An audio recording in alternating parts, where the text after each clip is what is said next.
And speaking of different types, I want to talk to you also about your TikTok. Yeah. You have that's a creative outlet for you. Yes. And when we met, I don't think you were doing it. No. Not that I was aware of. I When did was. you start doing TikToks?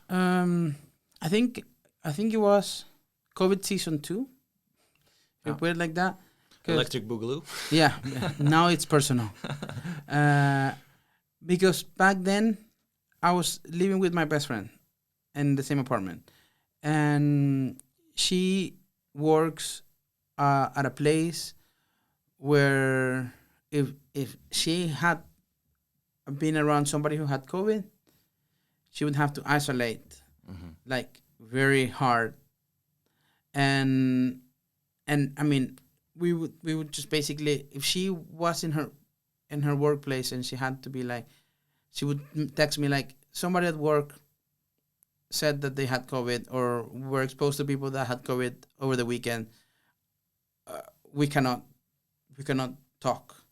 So she would be in her room and would text me like, I'm going to the kitchen, and like we would do this. We would be like living together, but like living in our rooms basically. And I didn't really want to add to that because I work at a kindergarten, and maybe a kid would be there, go to school, and would not have any symptoms of COVID, but I would still have it. So just like we wanted to like minimize that. So if I went to an open mic, that would have made the chances a little bit bigger for maybe potentially me catching COVID. So you had to stop going to those Yeah, kinds of shows. and also maybe put my friend in a weird situation that we had to like isolate from one another, or I had to isolate from her while we both living in the same house. So I gave in. I opened the TikTok account and I started like, if I had an idea, instead of running and writing it, I would just make a video and just put it up there.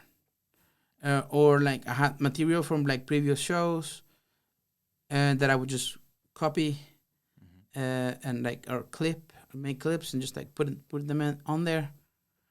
And then from there, I was just started doing mostly whatever I wanted to do. Like it just became like my sketchbook, and now like it's not really curated for anything, but it is like a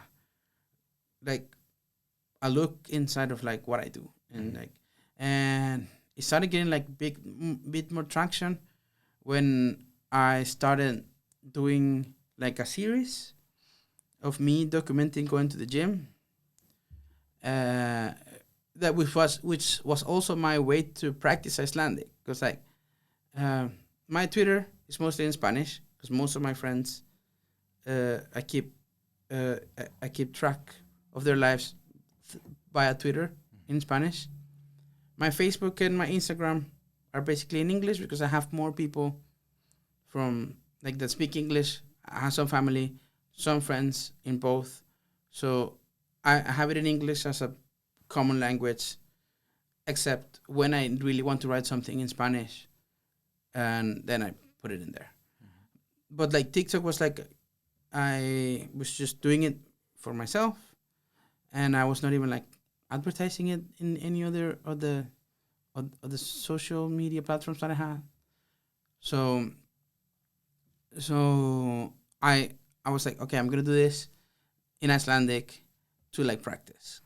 Which was a series of me going to the gym called Die Fritulegur.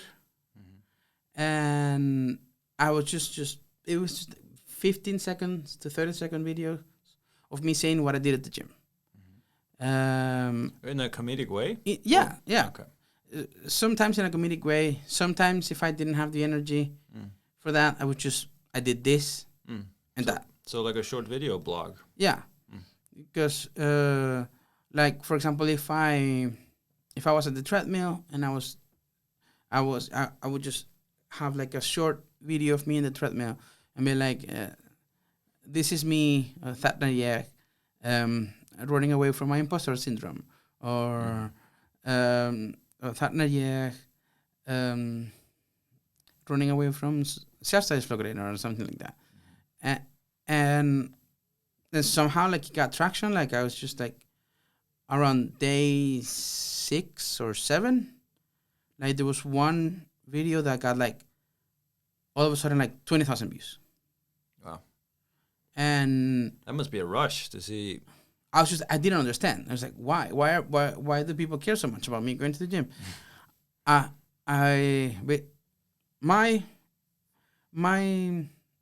overthinker self was like, are they laughing at me? Mm-hmm. Are they just like sharing this? Like, look at this guy. What's he doing?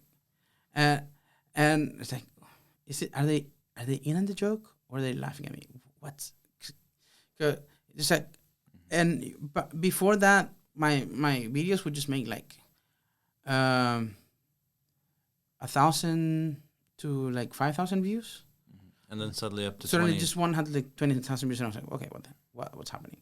And then later on, people would just like stop me in the street like, hey, are you the guy on TikTok? I'm like, yes. Or like, are you like David Tulu? Like, yes. And it was just, to this day, still a bit weird because I mean I'm doing it for myself, but I know people are watching it.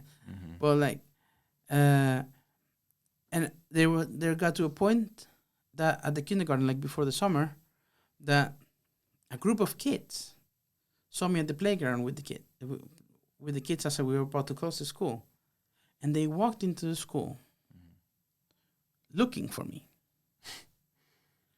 and my other coworkers were like, "What the hell?" And then I said, "Well, yes, this is something. I'm on TikTok. They recognize me on TikTok." But then I had to tell the kids like, "I'm working. This is my workplace. Mm-hmm. Like, if you're not here to pick up kids, or if they're not your siblings, it's not the best idea for you to be at the kindergarten." Mm-hmm. And they understood, and she's like, "Yeah," like high fives and all of that. But it was just like, okay, this is a little bit like weird. And if I walk downtown, sometimes people will be like, "Esther, are you not the guy from TikTok?"